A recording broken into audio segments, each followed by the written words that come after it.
हाँ। उमर खालिद को रिहा करना होगा, शर्जील इमाम को रिहा करना होगा, तमाम राजनीतिक कैदियों को रिहा करना होगा, क्योंकि देश भाजपा आरएसएस के कानून से नहीं चलता है, संविधान से चलता है। परमिशन नहीं मिलता फिर क्या करती हैं आप?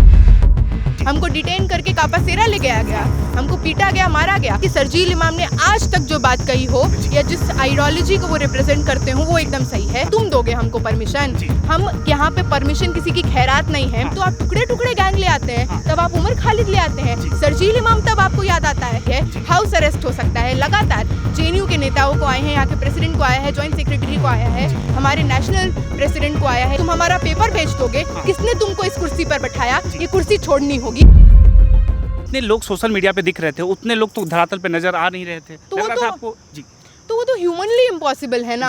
ये तो कौन ऐसी बातें कर रहा है? एआई फोटो जनरेट करके दिखाया जा रहा है कि हमारा आंदोलन सफल रहा, पूरा जंतर मंतर आप लोगों ने ताप दिया लोगों से। हमने तो नहीं चलाया, अगर कुछ लोगों ने चलाया अभी वो एआई जनरेटेड फोटो, उसके बाद ही अगले स्लाइड्स में रियल फोटो आप देख लेंगे तो आपको एक जगह बता दीजिए कोई स्पॉट खाली दिख रहा हो। जंतर मंतर में आगे बैरिकेड, पीछे बैरिकेड, बैरिकेड के पीछे जनता, उस बैरिकेड के पीछे जनता, लगातार पुलिस का जितना हेवी सर्वेलेंस और वहाँ पे रिक्रूटमेंट था उसके बावजूद कम से कम तो 50-60 गुना ज्यादा जनता। हमेशा ये खिल्ली उड़ाई जाती रही है कि जितने पुलिस है उससे तो कम प्रोटेस्टर्स हैं। इस बार ये भी था कि 10 गुना 50 गुना ज्यादा जनता। इतनी जनता कि लोगों को बाहर रोड पे खड़ा होना पड़ रहा है, इतनी जनता कि पुलिस को सर्वेलेंस के लिए ड्रोन चलाना पड़ रहा है ना, कि फोटो खींच पाए, इस तरह से इंटिमिडेट कर पाए। क्यों थी, क्या लग रहा है आपको? ये सरकार डर गई इसको आंदोलन को लेकर? डरी तो हुई है, तभी तो पहले दिन से इस तरह का बवाल। पहले आप एक पूरे जमात को जो लड़ रहा है आपके खिलाफ और जो आपसे बस सवाल कर रहा है, आपने तो 17 बरस 18 बरस के स्टूडेंट्स, किसी वेदांत, किसी विसर्ग को आपने बोल दिया कि ये तो पाकिस्तानी एजेंट है। आप तो 17-18 बरस के स्कूली बच्चों से डर गए, आपने उनको टेररिस्ट, एंटी नेशनल बोल दिया। आप लगातार उसके बाद की कड़ी में देखिए कि जिस तरह से परमिशन नहीं देंगे, परमिशन देंगे, इन सब का ढोंग रचा जाता है। अरे लोकतांत्रिक देश में, हमारे देश में जो देश संविधान से चलता है, तुम दोगे हमको परमिशन? हम यहाँ पे परमिशन किसी की खैरात नहीं है। देश का जो संविधान है उसका अनुच्छेद 19(1)(a), 19(1)(b) हमको कहता है कि हम जहाँ खड़े होके जिस तरह से एक सम्मानजनक, एक पीसफुल तरीके से अपना विरोध दर्ज कर सकते हैं। उसका भी प्रोटोकॉल है ना। प्रोटोकॉल है तो कौन सा? मैंने कहा पीसफुल तरीका। प्रोटोकॉल ये थोड़ी है कि हमको परमिशन चाहिए। हमने आगाह किया, इंटीमेशन होता है, प्रावधान होता है कि पुलिस को हम बताएं हम आ रहे हैं तो हम बता देते। परमिशन तो बहुत दूर की बात है, नहीं मिलता तो भी पहुंचते, क्योंकि देश भाजपा आरएसएस के कानून से नहीं चलता है, संविधान से चलता है। परमिशन नहीं मिलता फिर क्या करती हैं आप? पहुंचते, तब भी पहुंचते। हम तो पहुंचे, हम तो उससे 4 दिन पहले एमओई पहुंचे। हमको डिटेन करके कापासेरा ले गया गया, हमको पीटा गया, मारा गया। वही नहीं, खौफ नहीं था अगर तो 4 दिन पहले से हम लोगों को कॉल क्यों आ रहे थे कि 6 तारीख को आप जाएंगे तो जान लीजिए FIR होगा। आईबी के लोग, स्पेशल ब्रांच के लोग, हमारे कैंपस के आसपास के जो थाने हैं वहाँ के लोग, DCO कॉल आए हैं हम लोगों को ये कहते हुए कि अगर जाएंगे तो जान लीजिए आप लोगों पर कार्रवाई हो सकती है, हाउस अरेस्ट हो सकता है। लगातार जेएनयू के नेताओं को आए हैं, यहाँ के प्रेसिडेंट को आया है, ज्वाइंट सेक्रेटरी को आया है, हमारे नेशनल प्रेसिडेंट को आया है, स्टेट के हमारे लीडर्स को आया है। लगातार एक तरफा कैंपस के, डेमोक्रेटिक कैंपसेस के लीडर्स को इस तरह के कॉल, तो आपकी बौखलाहट नहीं है तो ये क्या है? तो लग रहा है भाजपा छात्र आंदोलन से डर रही है क्योंकि आंदोलन बड़ा ना हो जाए, कहीं जेएनजी का आंदोलन नेपाल और श्रीलंका की हालत जैसे हिंदुस्तान में ना हो जाए। नेपाल और श्रीलंका की बात ही नहीं है, वहाँ पे शायद इस तरह की चीजें अभी हुई हैं। इस देश का तो असली ऑपोजिशन का काम अगर कोई करते आया है बहुत सालों से, वो जनरेशन वही है जो युवा है। चाहे वो आज़ादी का आंदोलन हो, चाहे वो CNRC का आंदोलन हो, किसान आंदोलन में भी एक बड़े रूप में DU के स्टूडेंट, JNU के स्टूडेंट शामिल थे एकजुटता में। लगातार आप देखेंगे देश में सवाल पूछने का काम अगर हमारा है और हम वो काम छोड़ दे फिर तो ये सरकार उसी तरह से काम करेगी। सरकार के लोग यही तो तर्क दे रहे हैं कि ये लोग जानबूझ के चाहते हैं कि युवा पीढ़ी को उकसाकर सड़कों पे ले आए और सरकार के खिलाफ हम विद्रोह पैदा कर दें। हम तो चाहते हैं, बिल्कुल चाहते हैं, बहुत सही समझा सरकार ने। ये हम इसलिए चाहते हैं क्योंकि हम मजबूर हैं। हमने पिछले जितने समय में जो पेपर दिया, अगर 10 साल में 86 पेपर लीक, तो ये तो हमको सोचने पे मजबूर करता है कि हमने क्या इतने सालों तक आज तक जो पेपर दिए, क्या उनमें से किसी में भी फेयर इवैल्यूएशन हुआ था? या हर जगह बेईमानी थी, हर जगह घोटाला था? या आने वाले समय में अगर मुझे नेट का पेपर देना है, 2 साल पहले भी मैंने नेट का पेपर दिया था जब लीक हो गया था, है ना, बहुत मेहनत लगी थी, साल भर की पढ़ाई और मेहनत के बाद दिया। उसके बाद मुझे दूसरे कोर्स में एडमिशन लेना पड़ा, ये जानिए, क्योंकि सबके घर से इस तरह की स्थिति नहीं होती। कमाते हुए पढ़ते रहने का बड़ा प्रेशर है। मैं बिहार के एक बहुत छोटे से जगह से आती हूँ, जिला से, तो ऐसे बहुत लोग हैं जो 4x4 के कमरे में रहते हैं, पूरी जिंदगी की माँ बाप की कमाई चली जाती है उसमें कि जीवन सफल होगा, करियर अच्छा होगा, और ये सरकार ने क्या किया, सब बेच दिया, सब खत्म कर दिया। तो इस सरकार ने तो हमको फोर्स किया है, कोई और चारा है हमारे पास? अगर हम सड़कों पे नहीं आएंगे, हमारा तो भविष्य खत्म, हम तो भूखे मर जाएंगे। हमारे तो माँ बाप और सबका पूरा खानदान, पूरे समाज के सपनों का कत्ल कर दिया ये सरकार तो आपका ने। अधिकार है, आप सड़कों पे आइए, प्रदर्शन करिए, लेकिन मुद्दा पेपर लीक होना चाहिए। कह रहे पेपर लीक के आड़ में मंच ऐसे लोगों के साथ साझा किया जा रहा है जो देश विरोधी है। शर्जील इमाम की बात चल रही थी वहाँ पे, उस टुकड़े टुकड़े गैंग की बात चल रही थी, उमर खालिद की बात चल, कुछ लोग ऐसे घूम रहे थे जो कह रहे थे उमर खालिद को रिहा करो। तो पेपर लीक के आड़ में लग नहीं रहा ये एजेंडा आपको? बिल्कुल नहीं। पहली बात तो ये सरासर झूठ है। कोई प्रूफ हो जहाँ पे शर्जील और उमर की रिहाई के नारे लगे हों, ये बता दे। कुछ लड़कियां की बुक लेकर घूम रही थी जिनके हाथों में ऐसी किताबें थी। कैसी किताबें? कैसी किताबें? उमर खालिद की बायोग्राफी हो या फिर उनके पोस्टर लगे हुए उसकी बुक। नहीं तो किताबें भी क्या, किताबें क्या बम का काम करती हैं? पर सरकार के लिए शायद बम का काम करती हैं, क्योंकि जो सरकार पढ़ाई लिखाई बंद करना चाहे, सोच विचार बंद करना चाहे, उसको किताब देख के भी डर लगता होगा। हम कहेंगे लगते रहे।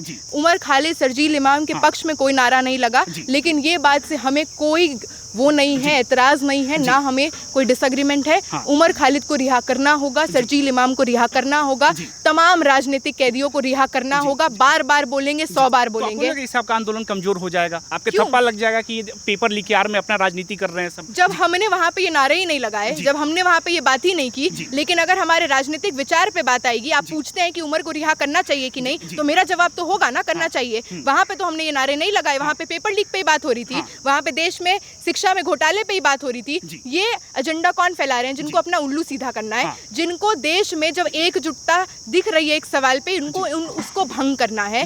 लेकिन रही बात इसकी, तो उमर खालिद और शर्जील इमाम का नाम क्यों उछाला जा रहा है? ये नाम इसलिए उछाला जा रहा है, आपके अनुसार उनको छोड़ देना चाहिए? क्यों नहीं छोड़ना चाहिए? देश का एक तबका ये कह रहा है कि जो आदमी देश के चिकन नेक को काट के हटा देने की बात कर रहा हो, उसके आप समर्थन में बात कर रही हैं। मतलब कॉन्टेक्स्ट है ना? ये सोच तो चाइना का है, नॉर्थ ईस्ट को काट के हिंदुस्तान से अलग कर दिया जाए। मतलब हम उनकी एक एक बात का समर्थन करते हैं कि नहीं, इसकी बात नहीं है ना। मैं ये तो नहीं कह रही कि शर्जील इमाम ने आज तक जो बात कही हो या जिस आइडियोलॉजी को वो रिप्रेजेंट करते हो वो एकदम सही है।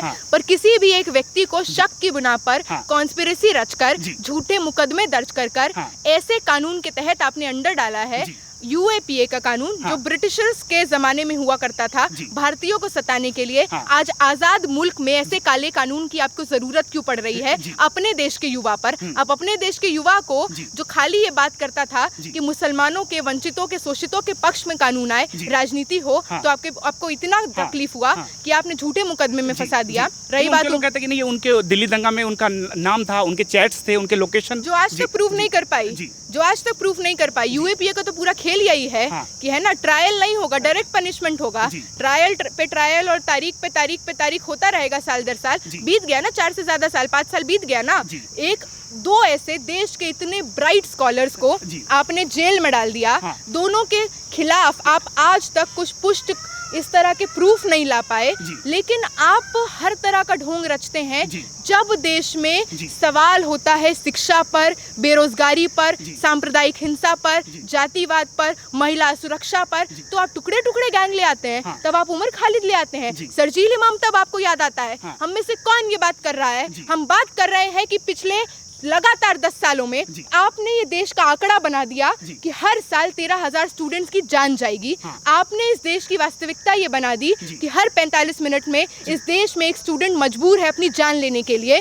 तो ये हम नहीं सहेंगे। हम ये नहीं सहेंगे कि लगातार इतना श्रम करने के बाद, इतनी मेहनत करने के बाद, जब हम पूरे खानदान का सपना लेकर एक एंट्रेंस एग्जामिनेशन में बैठते हैं, तो अपने दोस्तों को मालामाल करने के लिए तुम हमारा पेपर बेच दोगे। किसने तुमको इस कुर्सी पर बैठाया? ये कुर्सी छोड़नी होगी। बात ये है, तो मुद्दा भटकाने की राजनीति भाजपा, आरएसएस समेत गोदी मीडिया कर रहा है। ये इसलिए कर रहा है क्योंकि 8,000 युवा जंतर मंतर पर आए, एक तरफा ये बात कहते हुए कि भाजपा आरएसएस द्वारा बैठाए गए, पिट्ठू प्रधानमंत्री द्वारा बैठाए गए धर्मेंद्र प्रधान का इस्तीफा, इससे कम में हम नहीं मानेंगे। तो आगे क्या स्ट्रेटजी होगी? लगा नेक्स्ट सैटरडे को क्या होगा? नेक्स्ट सैटरडे का तो अभी देखिए और अपडेट्स आएंगे, पर इसी बीच हम लोग तो ये तय कर चुके हैं। दिल्ली में खासकर अलग अलग इलाकों में जाएंगे, कैंपसेस में जाएंगे और ये सवाल जमीन का है। युवाओं को उकसाएंगे कि सड़कों पे उतरिए सरकार के खिलाफ। नहीं, युवाओं को बताएंगे कि ये हो रहा है, आप ही के साथ हो रहा है। और उकसाना और इस तरह के शब्द तो सरकारी ऐसे लोग इस्तेमाल करते हैं। हम तो वास्तविकता दिखाने का काम करते हैं और उससे अगर लोगों को फर्क पड़ता है तो लोग आते हैं। हम तो गलगोटियास की तरह बस में भरकर फ्री बर्गर पिज्जा देकर लोगों को 400 रुपए 500 रुपए देकर तो नहीं लाते हैं प्रोटेस्ट में।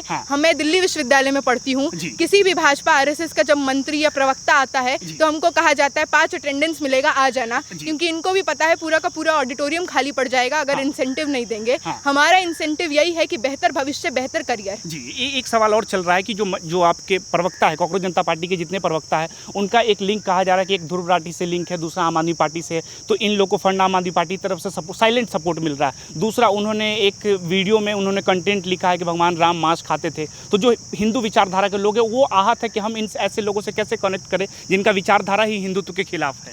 सर मुझे नहीं पता, एक तो मैं सीजेपी में नहीं हूँ, ये मैं पहले भी क्लैरिफाई कर चुकी हूँ।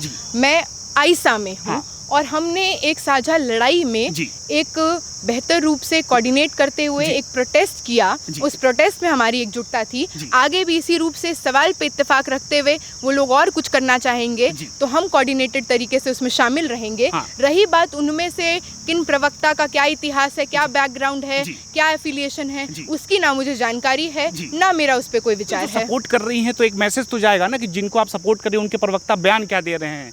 मतलब इनमें से कौन सा बयान ऐसा है कि अगर एक मतलब का विरोध कर रहा है इसलिए ये सवाल चल रहे हैं। कौन सा, क्या एग्जैक्टली आप स्पेसिफिक ये कह रहे हैं कि ध्रुव राठी ने एक वीडियो बनाया, इनके जो कंटेंट राइटर थे, जो प्रवक्ता है कांग्रेस जनता पार्टी, उन्होंने वीडियो में कहा कि भगवान राम मांस खाते थे। तो एक हिंदू तबका उससे आहत है कि हमारे आराध्य भगवान राम के बारे में कोई ऐसे कैसे लिख सकता है, और लिखेगा तो हम ऐसे लोगों को सपोर्ट कैसे करेंगे। ये तो हिंदुत्व के खिलाफ है। क्या वही आदमी इस्लाम को लेकर या दूसरे धर्म को लेकर ऐसा लिख सकता है? सर ये उनका पर्सनल ओपिनियन है, इस पर मेरी कोई टिप्पणी नहीं है। रही बात ध्रुव राठी वाली बात पे, तो ध्रुव राठी में क्या है? ध्रुव राठी ने ऐसा क्या देशद्रोह कर दिया कि ध्रुव राठी ने अगर उनसे लिंक है, उनका कंटेंट लिखते थे, या ध्रुव राठी ने अगर एक वीडियो बना दी कि जाइए देश में इतनी धांधली हो रही है। हिंदू सोच है इनकी प्रवक्ताओं, ध्रुव राठी इनकी प्रवक्ताओं की, कांग्रेस जनता पार्टी की। जी अच्छा, तो मतलब पता नहीं अब हिंदू कौन है और देश प्रेमी कौन है, इसका सर्टिफिकेट अगर कुछ खाली भक्त बांटेंगे और उन्हीं के पास ये पूरा पावर है कि वो तय करेंगे देश प्रेमी कौन है, तो ऐसे लोगों से और ऐसा सर्टिफिकेट तो हमें नहीं चाहिए। ठीक है, कांग्रेस जनता पार्टी को लेकर आप क्या सोचते हैं कि उसके हिंदुस्तान में उनका आगे का भविष्य क्या होगा, और जो अभी आंदोलन हुए वो आपके नज़र में सफल है या असफल है? आप अपनी राय हमें कमेंट बॉक्स में बताइए। धन्यवाद।